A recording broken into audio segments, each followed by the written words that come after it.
hear us. Great. Again, thank you very much for joining today's session. My name is Faithy Ngaira, and I work as a recruitment coordinator for the Mastercard Foundation Scholars Program here at the University of Edinburgh. And I'm joined by Pete. Pete, will you introduce yourself, please? Yeah, hi Faithy. Hi everyone. My name's Pete Kingsley. I'm the Student Development Coordinator on the Scholars Program here at the University of Edinburgh, and I work mostly with our on-campus students. And I'm here, Faithy and I are both in our office here today. So yeah, it's lovely to be with you, where it's lovely and sunny here in Edinburgh. It is. Thank you, Pete. So for today, we've put together a session which we have named as Tips for Applying to Postgraduate Scholarships in the UK and Beyond. So we'll be speaking about generally what you're looking to hear from an applicant and how best to present your story and your experiences when applying to scholarships. Well, this is led by the University of Edinburgh Mastercard Foundation Scholars team. We are very sure that some of these could still be applied to other scholarships that you're applying for externally from us. In terms of the scope of today's session, so I will run you through some of the key features and elements of our program and scholarship. Then we will present to you some of the things to consider when detailing your experiences and how you can write that in a compelling way. And this is often through the mini essay format that we do have, but other scholarship also have those mini essay formats. And I'll also give you links to other sessions that I have led previously. So in the last couple of weeks, for example, we've had a session on applying to our online scholarship. For those who are able to join, I gave you a very detailed presentation on on the application process, what to expect from the online scholarship. We also had the on-campus scholarship application process as well on the 17th of October. So I'll share these links with you, which are available on our YouTube. So a bit about our scholars program. So the Mastercard Foundation Scholars Program, we are at the University of Edinburgh, and we are recruiting talented young people across Africa, all the countries in Africa, to study for various sustainability-focused programs at the University of Edinburgh. And this is postgraduate only, that is master's and postgraduate diploma.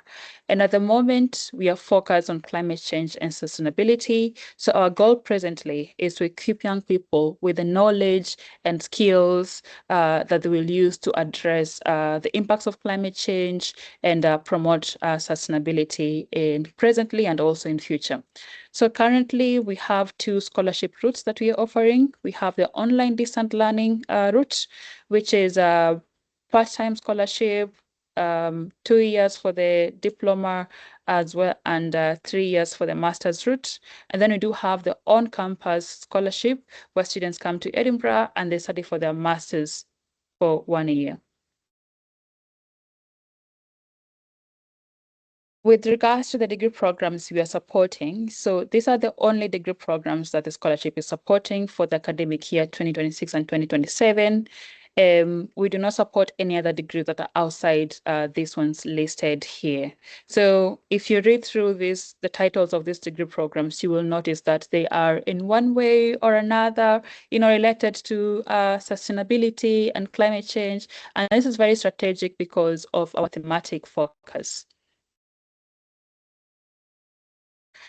Let me give you a run through of the eligibility criteria.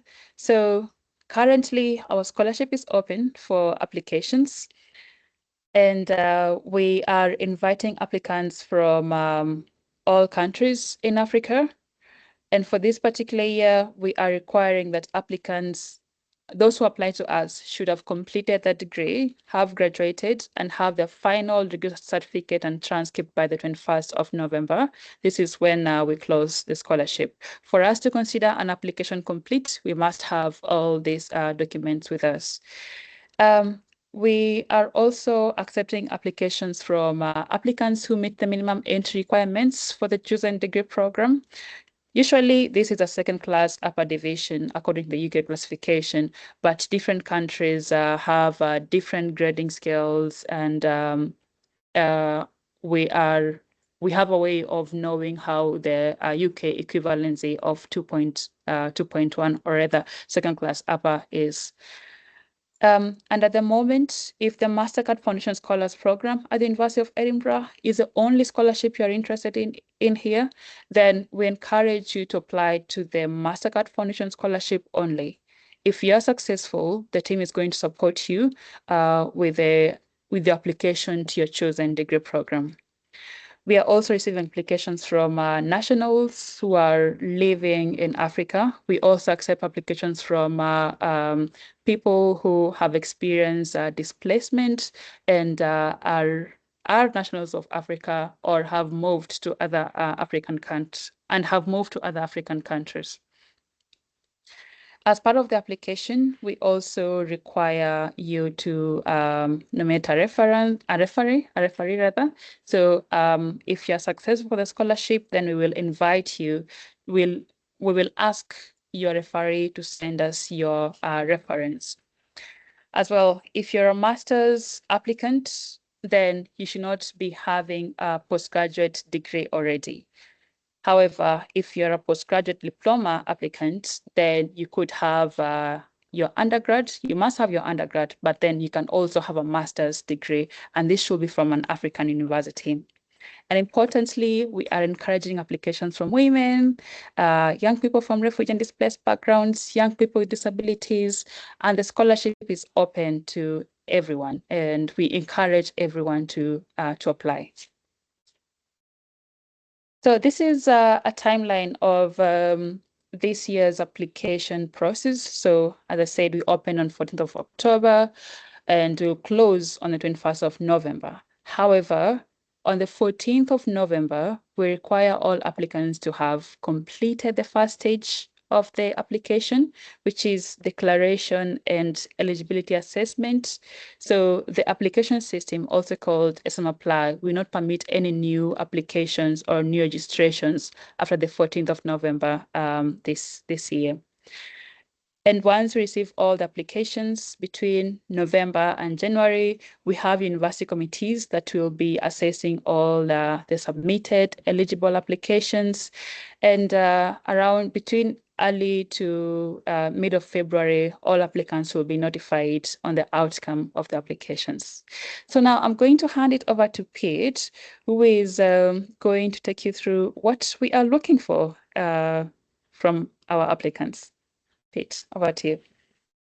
Yeah, thanks so much, Faithy. Thanks for reminding everyone of the sort of the criteria and the eligibility and the process of this scholarship. And like you said, like the purpose of this session is to give you tips for writing the essays, which are sort of a core part of the application process, which as they apply to our scholarship. But I think a lot of the advice that we share today will be useful for other opportunities, other scholarship programs and elsewhere. So I hope that's useful. I see a few people have raised their hands to ask questions. What I would say is we're going to make some time at the end to do some Q&A. So feel free to hold on to your questions or feel free to write them in the chat box. And while I'm talking away, Faithy will either make a note of those questions or if she can answer with them a message, she will. So yeah, feel free to ask questions in the chat and we will make time for questions at the end. Yeah, so what are we looking for? Could I have the next slide, please, Faithy? Yeah, so three things here, and I think they're all quite self-explanatory. First and foremost, it is an academic opportunity, and we're looking for people who can thrive in quite a demanding academic environment. The University of Edinburgh is an elite institution, so we are looking for people who have a track record of academic success and we know are going to succeed here. The second thing is we talk a lot about leadership and transformative leadership, and what we mean by that is people who have the capacity to make change. And particularly as that relates to climate change. I'm going to elaborate a little bit on what that means in a minute. And lastly, we do require our applicants to be people who wouldn't have the means to study without scholarship support. So those are the three main criteria. Next slide, please, Faithy. So to elaborate on these a little bit, we're looking for, as Faithy mentioned, like a 2-1 or a 2.1 or an upper second in the British system is our baseline. That's what we're looking for. We're looking for that or above for all of our applicants. How that translates to the academic systems for lots of different countries is complicated, but we have worked out a lot of that, and you will find some guidance on our website about that. But yes, we're looking for students who've performed strongly academically. And when we're talking about leadership and the ability to make change, I think in the past, our scholarship program has included undergraduates as well as postgraduates, and now we're postgraduate only. And I think when we're talking about postgraduates who are perhaps people in their early 20s and older, we are looking for people who have potential for leadership, but also some demonstrated achievements of that. People who've started to show that they can influence people around them, that they can make positive contributions to their community. So looking for achievement as well as potential there. Next slide, please. So those are the qualities we're looking for. What are your opportunities to demonstrate them? I mean, first and foremost, of course, there's your academic record. We do require all of our applicants to finish their degrees and to have their transcripts and degree certificates available. And obviously, we're going to look at those as evidence that you can thrive here. We look to some extent at references supplied by referees later in the process, though I think it's fair to say that those are given much less weighting in the process than the other elements. I think lots of people can find someone who can write a good reference for them. So those are useful, but I think not essential. And later in the process, for candidates who are shortlisted, there'll be an interview, which is typically a group interview that we'll do online over Zoom or perhaps Teams. However, what we're thinking about most now is these mini essays. These are really what your opportunity now is to write these short essays as part of the application. And if you've already completed the eligibility part of this question, you'll have seen these questions that are asking about your circumstances, they're asking about your leadership experience, and they're asking about your plans for the future. And it's those essays that we're really talking about today. How can you nail those essays to make your experience, to make your skills, to make your positive qualities really shine? That's what I want to talk about today. Like I say, when we talk about leadership, we're looking for achievement, not just aspiration at this stage. And I think a real good starting point for this when you're choosing your leadership examples is to try to think about scale.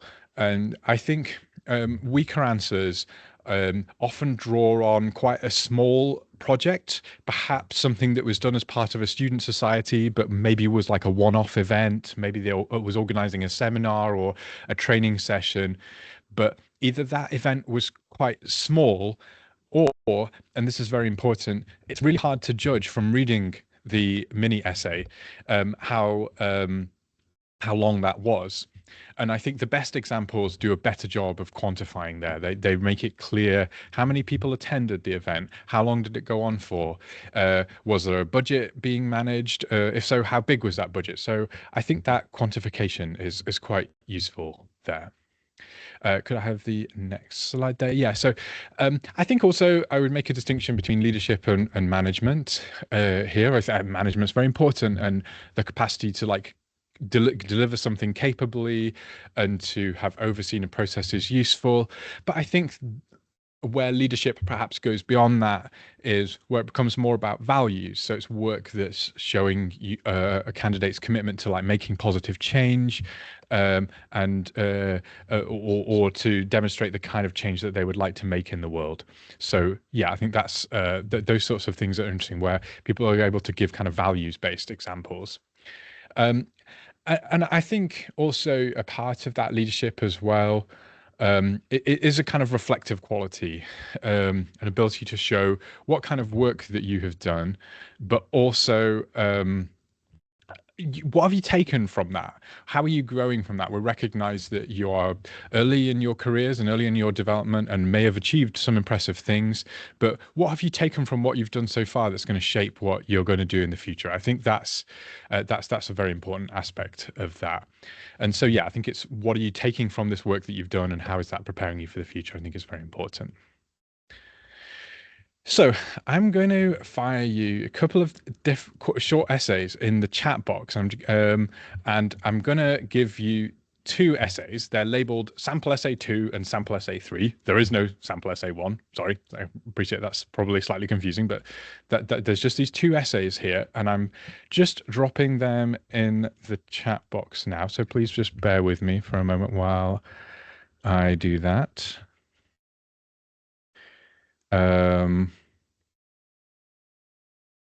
And I know a couple of people are having trouble like dropping in and out and having things. We are a reminder that we are recording this, so if you miss any parts of that, you will be able to go back and do that.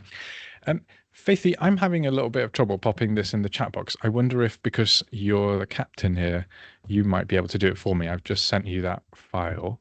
I will keep trying though.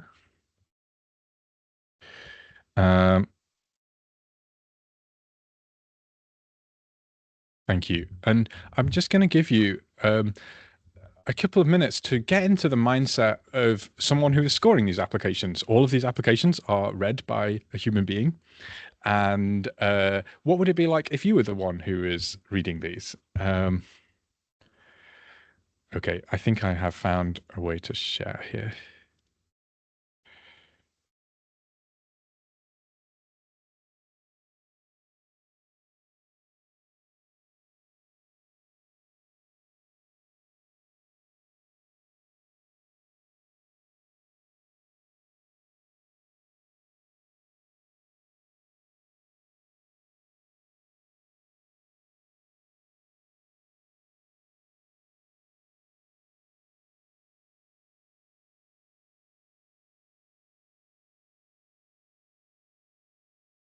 Thank you for bearing with us while we do this. I think if we can't share the file very easily in the chat box, what I might do is simply share my screen and pop them in there and give everyone and read them along with this.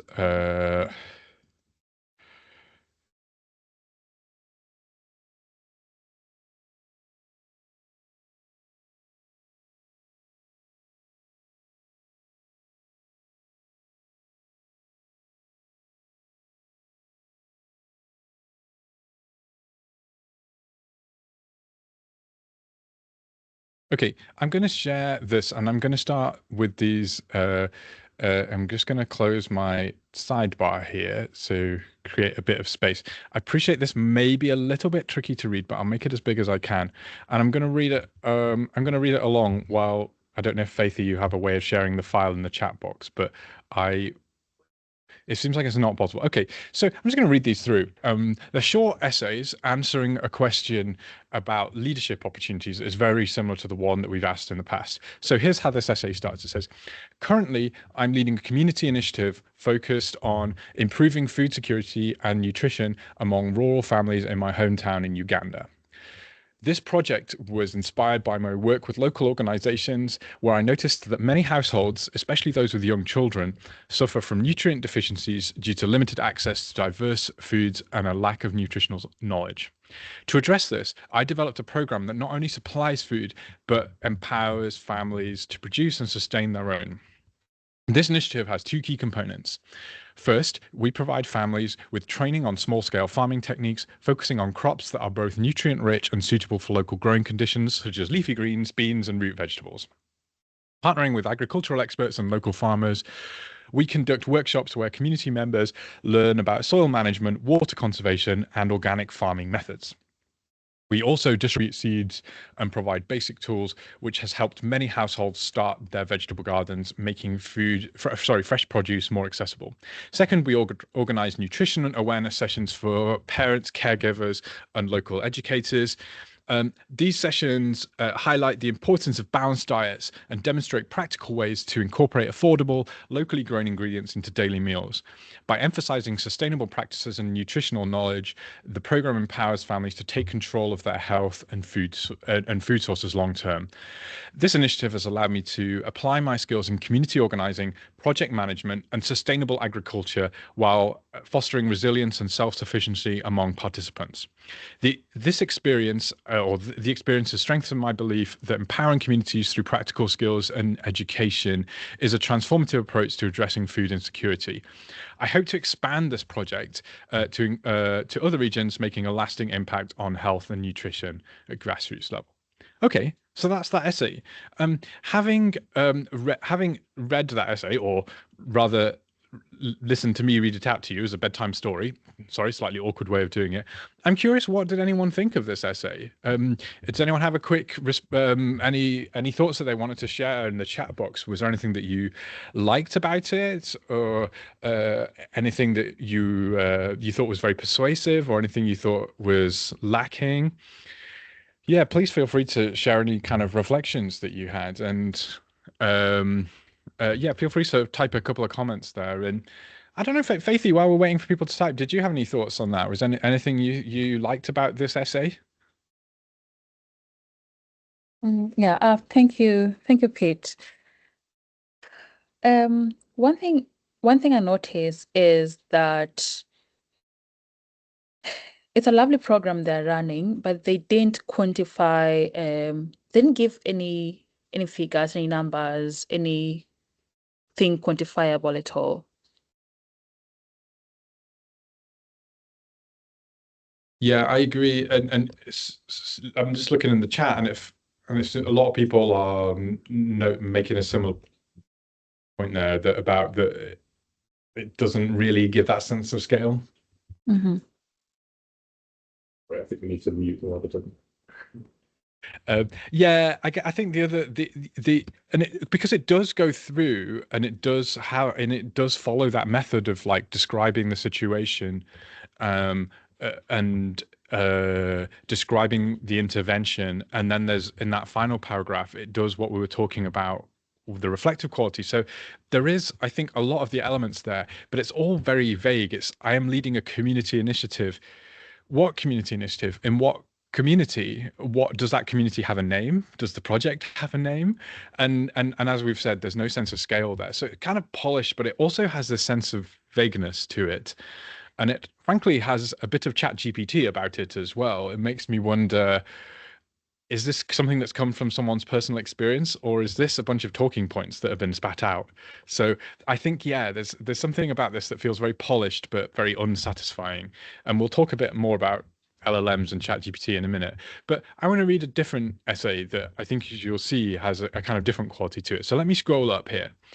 And again, this is me, reading you a bedtime story in a quite slightly lengthy way here, but let's go for it. So here's the question again. Reflecting on your service to the community and a track record as a transformative leader, tell us about one current idea or project you are working on that clearly demonstrates this. So here we go. As a child, I was inspired by my father's leadership.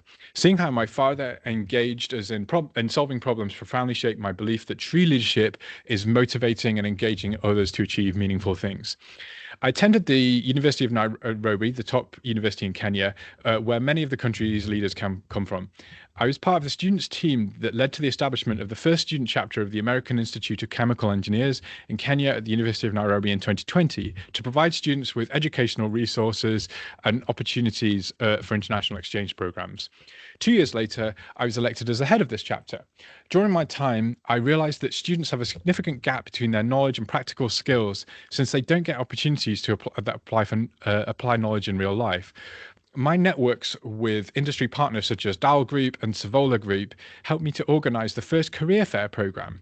As a result, 15 companies participated in our career fair, providing students with over 100 apprenticeships and training opportunities. See, already here, we're seeing what perhaps we were lacking in the previous answer. We're getting a sense of, yes, we've got that introduction of the problem and then the solution of it, but we're starting to see, okay, 15 different companies and 100 apprenticeships involved. We're getting a real sense of scale there. Let me continue. Within the university, I saw how students struggled with computer skills and the English language, since these subjects are not taught well in Kenyan schools. I got the idea to help secondary school students, especially underprivileged students, by offering free essential courses such as Microsoft Office apps and the English language. Accordingly, I co-founded the Summit Youth Community in 2016, a non-profit initiative aimed to support students and promote youth development. Over 8 years, our efforts have positively impacted the community community, as over 1,000 students have benefited them. Professionally, in my role as operations supervisor at fake name of corporation, I proposed a solution for the low accuracy of aviation fuel quality tests by implementing new sampling systems, resulting in increased accuracy and quality tests by 50%, while reducing fuel waste during tests by 20% by demonstrating my ability to lead, influence, and drive positive change. Final paragraph, the summing up paragraph is, throughout my leadership experience, I've gained important skills such as strategic planning, problem solving skills, teamwork, and networking skills, which prepare me to lead transforming the Kenyan energy sector into sustained and clean energy, aligning with the global efforts to mitigate climate change. Winning the Mastercard Foundation Scholarship will enable me to add international depth to my leadership skills by working with transformative leaders to achieve climate leadership program goals for climate justice and sustainability. Okay, thanks for bearing with me while I read that out. But I think a couple of things that I like about this is that, the main thing I think is that it follows that same structure of describing the problem and then the intervention. There's a much clearer sense of scale there. I think in the middle paragraphs here, it does deviate a bit from the question, because the question does ask the candidate to talk about one idea, and then it sort of starts to introduce some slightly different things, which I think makes it less than perfect. I perhaps would have preferred to hear more about this student project that it describes in the first paragraph. Nonetheless, I think I quite like the final paragraph where it describes not just what they've learnt, but also perhaps what they would continue to learn and how they would benefit from participating in that. I don't know if there's anything you'd like to add on this essay, Faithy? Yeah, when I started reading it, I noticed it's very tangible. It's not abstract at all, and I could easily follow in the very first paragraph, and I was seeing the authenticity and the voice of the writer in this. And at the very end, I quite liked how they tie their experiences to the skill they gained and what they'll be bringing to the program. That was very lovely. But as you said, like in between, they lost me when they started speaking about other projects that they were doing. Yeah, that's the feedback I've got. Yeah, thanks, Faith. I think it's a better essay here. It's not a perfect essay. I think I would have preferred it to develop this single idea better, but I think it's much clearer and better. And you mentioned a very important word there. You mentioned authenticity, and I think that's something that's really important. That's what we're looking for. And I think we have a bit more to say about that. So if we could return to the slides, please, Faithy.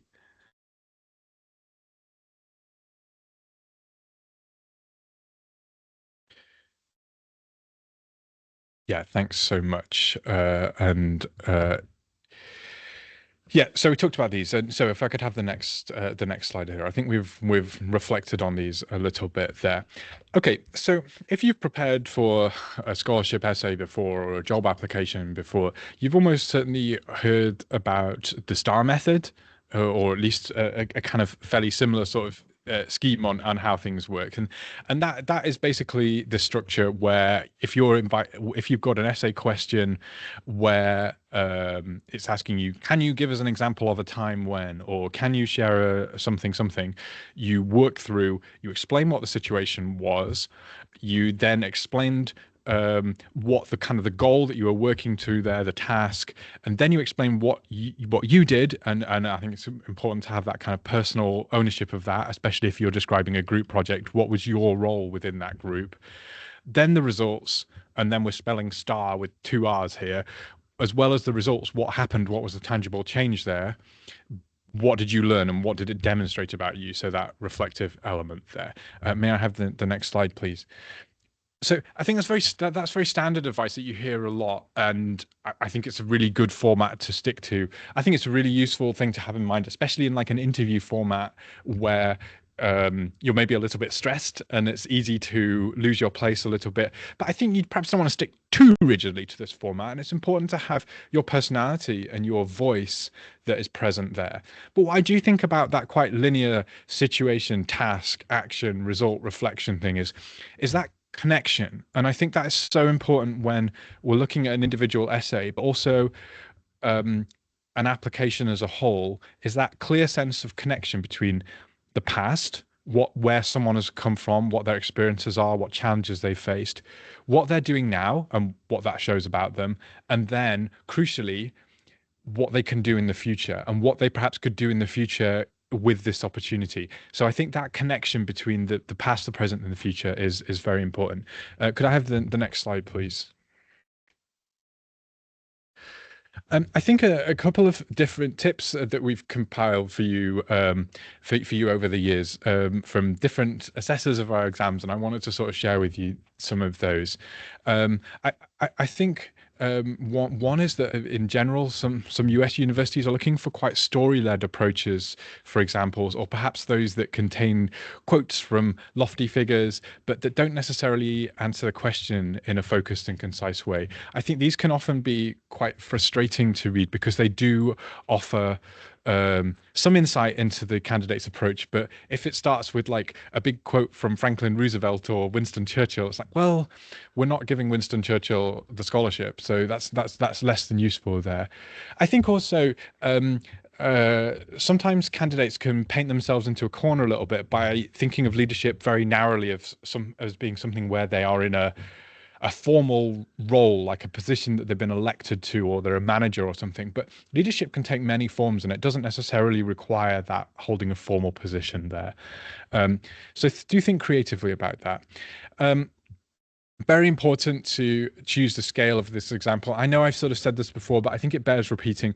Don't get stuck focusing on something that's too small. You do want to be demonstrating that shows your ability to work at scale in some ways, your ability to make hopefully quite a significant change and contribute to that.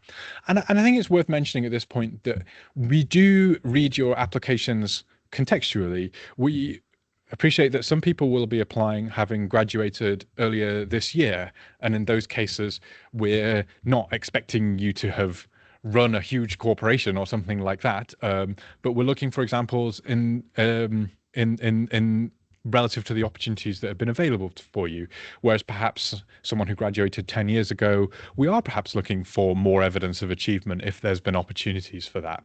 We realize that opportunities are also shaped and constrained by all sorts of things like refugee status or gender or disability. And so it's your ability to interact with your environment and overcome challenges, I think, is what we're looking for there. Next slide, please, Faithy. I think this can be a bit of an uncomfortable question because the terms of our scholarship do require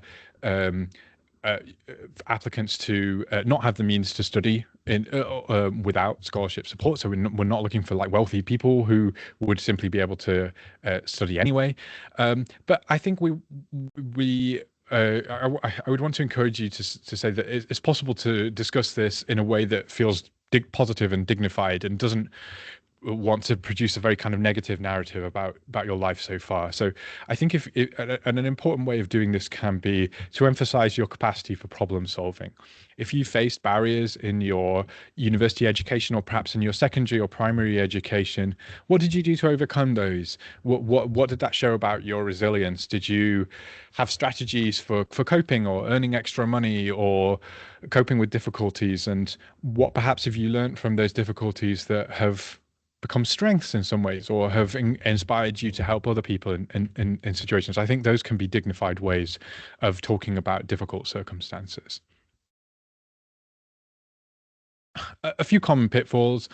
I know it sounds obvious, but it is frustrating to have essays that have grammatical errors and typos or formatting that's gone weird.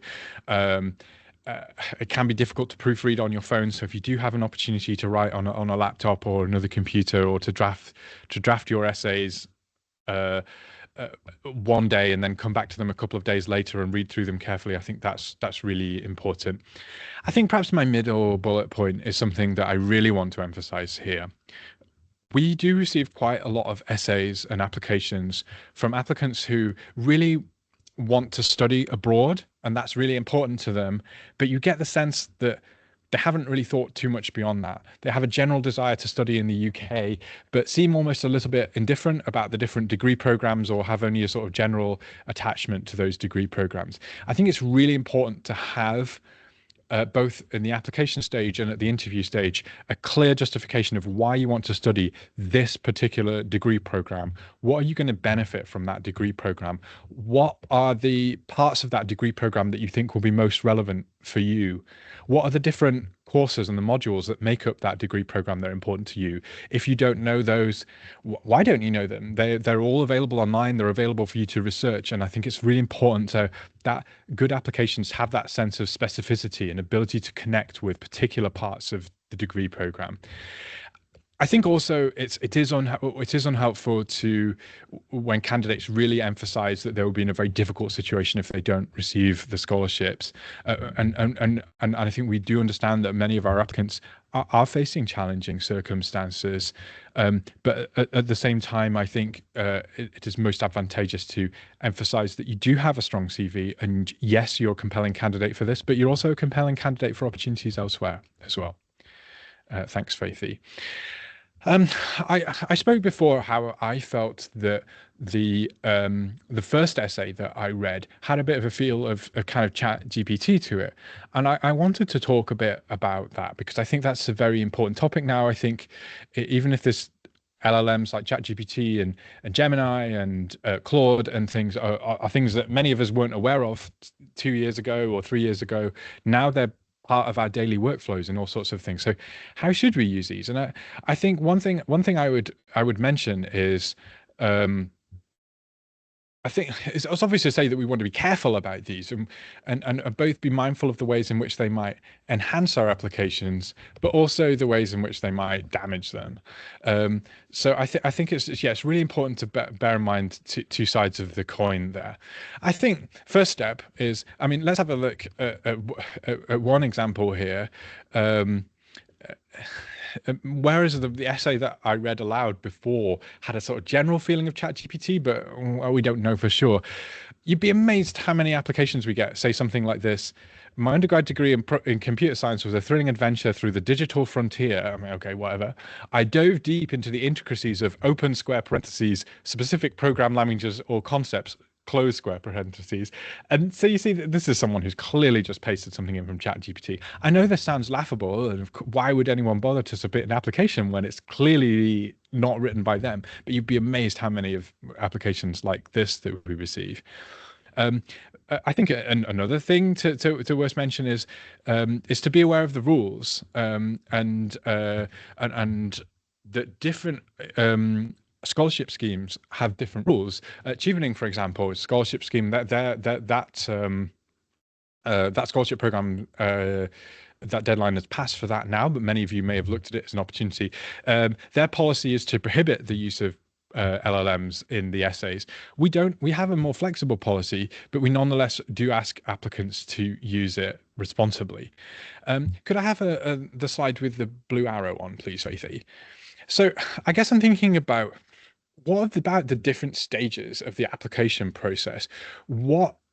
Because I'm thinking here, like, identifying opportunities might mean identifying different scholarships to which you might apply for, and then you would kind of learn about those, look at the application process. And I think the next stage, if I was preparing an application, would be to think, okay, what are my case studies there? What if I'm asked to give a leadership example, what example do I want to be? And then you would want to draft something. And then hopefully you're going to check that draft and then check that it meets the criteria, and then a kind of final check and polish. So I think there's the potential for using LLMs for all of these things, but I think, in my opinion, I think it's much better to use them for some rather than others. So let me show you how I've colored in these different arrows. This is how I would approach it. If I could have the next slide, please. So I think this first one, identifying opportunities. I think something like ChatGPT can be really useful as a kind of using it as a pseudo search engine to find opportunities. But I think there's a risk of unreliability here. They often pick up, they often work off data sets that are not updated that often. And if you're using that as your main source of, like, can you find me some scholarships, I think it can be useful as a starting point, but it can really trip you up if you're not careful. It can give you things like wrong deadlines that can really trip you up. So I would use your networks. I would use I would use search engines. I would be looking through different opportunities, and I would be making sure I was going to additional websites there. Generating ideas, generating in case studies, I think is a different one, that's worth considering. And that stage, if I could go back to that slide, please, is I think that is something that is might be useful. It might be sort of, if you had like a long version of your CV, something that I've done is upload my CV into ChatGPT and say, what do you think are the most compelling examples for this opportunity? I think I would want to use that in a light touch way. I want to be using my own experience and reflection to make those judgments, but I think it can be helpful to have someone to bounce ideas off there. I think what I absolutely wouldn't do, however, is I would not simply paste the question into ChatGPT and say, "Can you give me a 300-word essay on this?" I would not use it for the first draft, because I think that is where your your voice gets lost, your distinctive experience gets lost completely. Um, and I think last year, which I think in some ways was the first application cycle we had when these tools were being really widely used, we just saw hundreds and hundreds of applications that were very, very similar.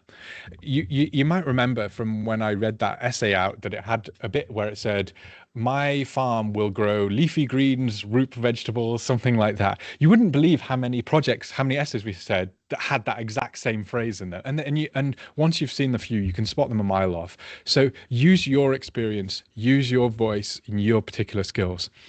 I think it's fine to go back to ChatGPT after you've written your essay and say, "What do you think of this? Can you suggest strengths and weaknesses? Which bits need tweaking? Which bits needs elaborating?" I think that's so valuable. And I think it's totally fine to use it as a kind of spell checker.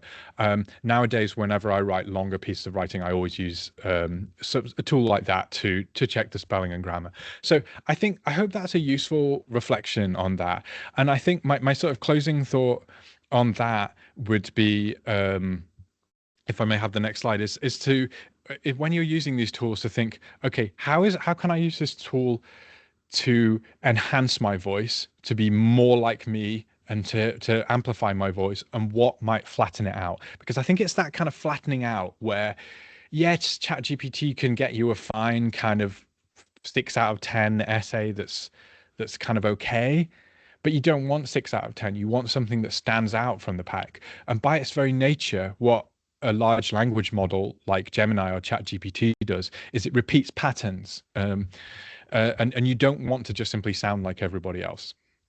Um, so I guess if I were to give you like an exercise to take away with you, if I could just quickly look at this, is to start thinking about as you're working through these essays, because you still have a bit of time. You have a little bit of time to get your initial application in, and then to submit these essays. It's like, what is that leadership experience that you have? And then if I could see the next slide, try to elaborate that for yourself. Like, what does it demonstrate about me, and how can I describe that to someone, perhaps someone who's not familiar with my country or with my context? How can I describe and quantify that? I think that would be a kind of reflective essay to set.